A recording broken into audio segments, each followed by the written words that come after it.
వాళ్ళు పన్ను కడితే కదా ఇది తీసుకొచ్చి పెట్టాము.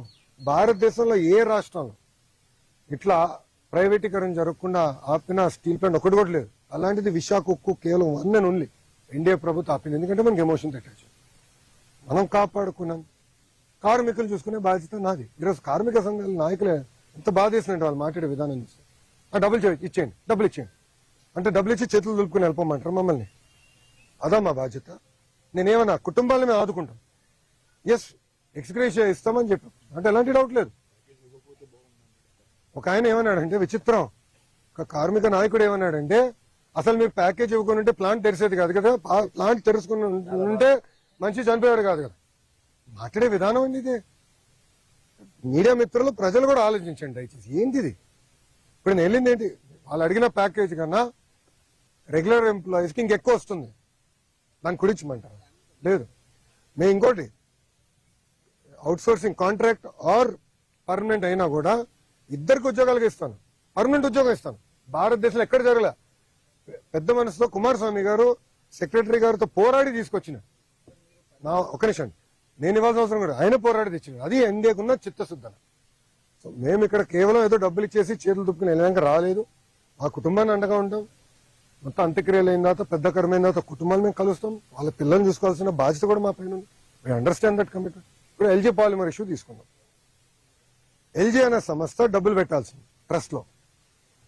ఎన్డీఏ ప్రభుత్వం వచ్చే వరకు అది జరగలేదు. ఇప్పుడు ఎవరైతే మాట్లాడుతున్నారో వాళ్ళందరినీ ప్రశ్నిస్తున్నా.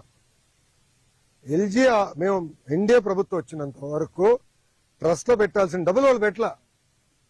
మేమొచ్చి గన్నబాబు గారు, పల్లా గారు, ఎంపీ గారు, మేము పర్సనల్ గా తీసుకుని నేను 2-3 సార్లు కలిసి వాళ్ళు కలిసి ట్రస్ట్ ఇప్పుడు తెప్పించాం. మిగతా కుటుంబాలన్నిటి కూడా రావాల్సిన నష్టపరిహారం మేము అధికారంలోకి వచ్చితే తెప్పించాం. అక్కడ పర్మనెంట్ గా ఒక ఆసుపత్రి కూడా తెరవాలి. దానికి కూడా నిధులు ఉన్నాయి, 50 crores ఉంది. ట్రస్టీస్ ఒక టైం తీసుకుంటే నేను ఎంపీ గారు కూడా చెప్పాను, మీరు కూడా మాట్లాడండి, హెచ్ఎం గారు కూడా మాట్లాడతారు, అవసరం నేను కూడా ఇన్వాల్వ్ అవుతాను. తప్పనిసరిగా హాస్పిటల్ కూడా చేస్తాను. సో కేవలం ఏదో డబ్బులు ఇచ్చేయండి ఇచ్చారు, తర్వాత మర్చిపోయారు. అలాంటి బ్యాచ్ కాదు.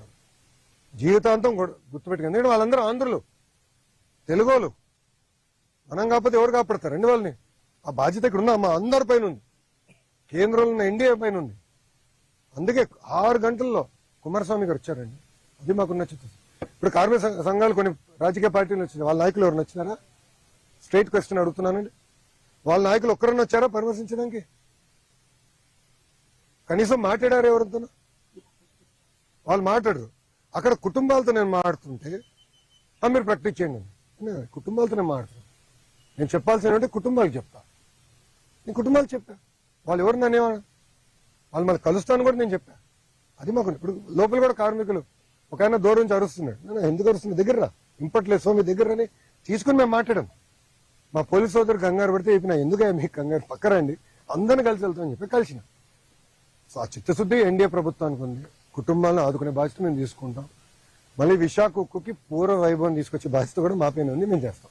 ఓకేనా అమ్మా?